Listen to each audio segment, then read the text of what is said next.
What's happening, everybody? Welcome back. This is Forgo, and we're back with some more Punishing Gray Raven. And I want to preface this video by saying I'm only human. Sometimes, we all make mistakes. And when we make those mistakes, we have to live up to them. We have to correct them, because I always want to make sure that I'm putting out the best and correct information for all of you. So I just want to give a shout out to anybody in the comments that does do constructive criticism to correct me on something that maybe I said wrong. For example, in the last video when I was talking about Aife here, I mentioned that whenever you do her certain orb skills, like when you do her red orb and when you do her yellow orb, I actually got them mixed up in the way they actually operate. The red orb actually does a triangular motion where it actually ends up in the same position that you started out from. In the last video, I said it actually went behind the enemy. That is incorrect. And the yellow orb actually does a bunch of slashes and actually gets behind the enemy. So those were a couple things that I actually got wrong. Also, I mentioned in the last video that whenever you go into the matrix and you're only using one blue orb and you go into your other skills, that you're not getting the full amount of damage. That's actually incorrect. Whenever you go into the matrix and you just use one blue orb for Aife or for whatever character, you're actually going to get the maximum amount of damage, and you want to make sure that you cancel from your blue orbs into your other 3 ping very, very quickly, so that way you're getting the maximum amount of damage. So I do apologize for that, and I'm sure I'll probably apologize a lot because I'm a global player. I've only been playing this game since the global release. I have not been playing this game for the last year or longer on the CN version of the game or the Japanese version of the game. So, there's a lot of things that I'm not aware of, but just like all of you and many players out there, I'm learning as I go, right? And I'm always going to owe up to if I do anything wrong. I'm always going to hold myself accountable because that's what real people do. That's what a good human being does. So you're probably thinking to yourself, so we're going to be doing some Aife today. No, we're not. Actually, what we're going to be doing is we're going to be doing memory rescue. That's right. And we're going to be doing the nightmare one, which is Aife. Now, Aife, you are going to get these black cards from here. You are going to get this Irwin card, which is actually a really nice 5-star card, or memory as I should say.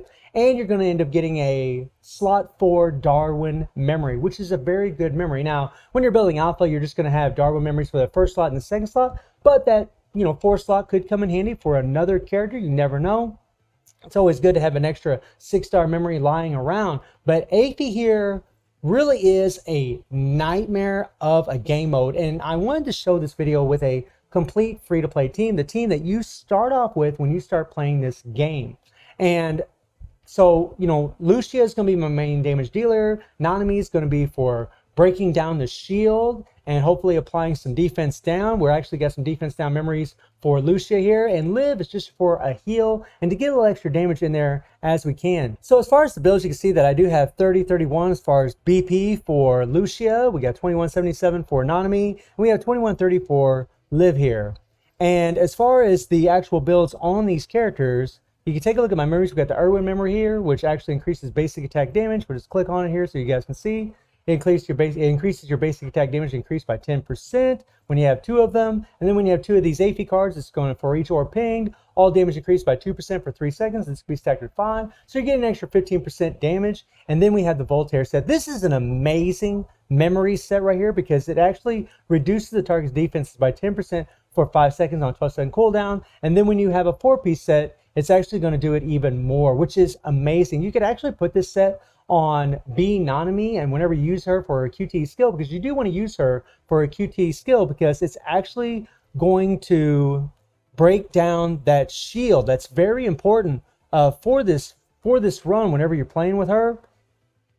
And if you can do her 3 orbs, you can actually decrease the defenses of this boss, which is actually nice. It's going to increase your own physical. It's actually going to help physical damage dealers a whole lot more. But B Lucia is 80% physical and 20% fire, so she's still going to benefit quite a bit from this. If you can do a 3-ping blue orb before you switch to Lucia, that's always going to be a good idea because you're actually going to be decreasing the defenses of the boss here. It's actually going to allow you to do a lot more damage. As far as memories go, these are the memories. Nothing really special at all. I don't even really have them leveled up. I just got the lightning spark weapon here. And then for B-Liv here, we just got healing memories on here. And that's about it. So what I'm going to do now is I'm going to bring up the first time that I actually cleared this and give you guys some tips and tricks along the way. There's a lot of videos about Aife Memory Rescue being done with a lot of other characters. I just wanted to show you guys around with this free-to-play team that you are able to get in the game and just show that you can do it with these guys. I mean, I needed a bit of BP. You know, I'm not as skilled as some other players out there. Players like Rexland, who's absolutely amazing. Big shout out to Rexland.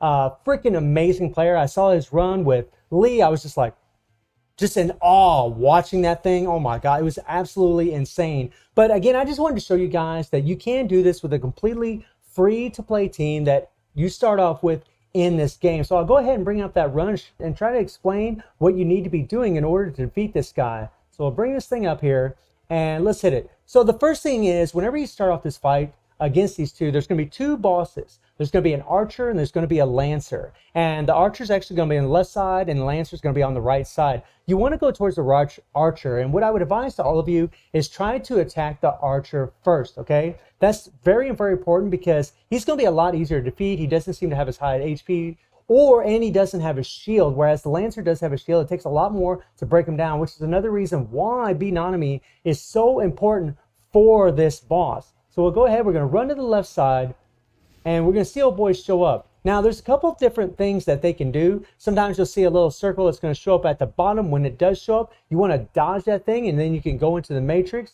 and enter a 3-ping if you have one available to start doing some attacks if they're available. Or there's going to be like, you're going to see a long red stream, right, that's going to be highlighted, and you want to try to get away from that. Sometimes the archer, he'll kind of back away and he'll shoot his bow. He really doesn't do a whole lot of damage to you. It's really the lancer is the one that you got to worry about. He's the one that you got to worry about, and I would highly advise everybody keeping their camera view on both of them. If you can keep your camera view on both of these guys, that's extremely important, and don't get yourself cornered over against the wall.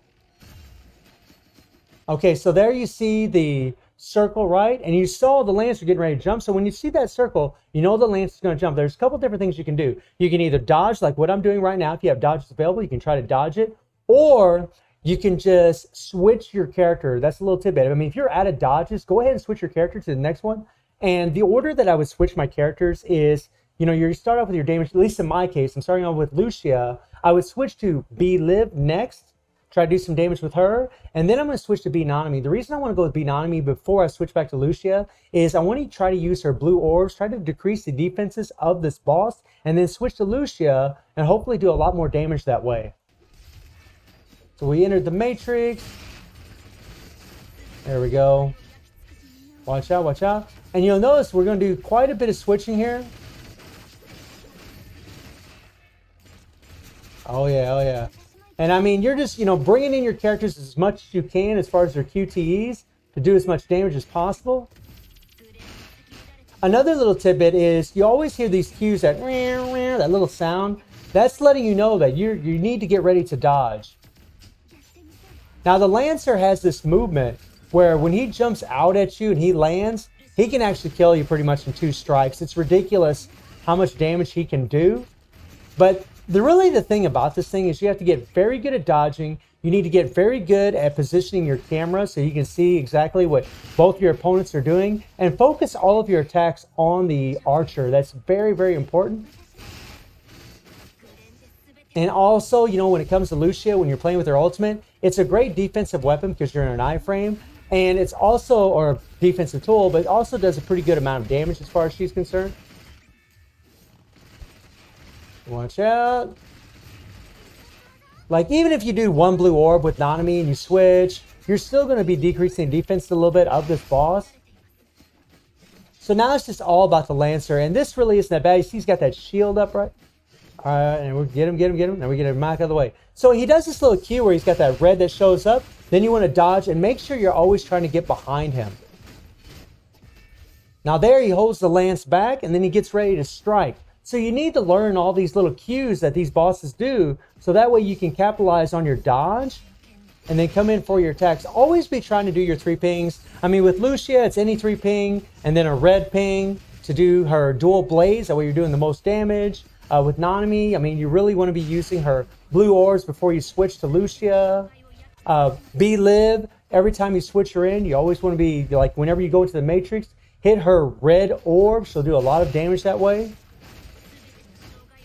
And we're just pouring it on. You know, I tried doing this a lot of times when I had less BP. Just didn't seem to have as much luck. Wasn't doing near as well. This really is a nightmare. And really, for me, it's been really one of the hardest things to accomplish because you're facing 2 opponents all at once. So freaking difficult. That Lancer, man, his damage is absolutely insane. God almighty. We're just going to go ahead and pause it and turn this thing off real quick here. But I was so happy to be able to get that, you know, just get those 50 black cards. And really, it's just one of those things that, you know, you just want to accomplish. I know it wasn't the best run. Maybe it could have been better. Maybe I could have done things better. But I just wanted to show you all the first time that I actually cleared that thing. I was really, really proud of doing it, especially doing it with these girls right here. So happy to be able to pull that off.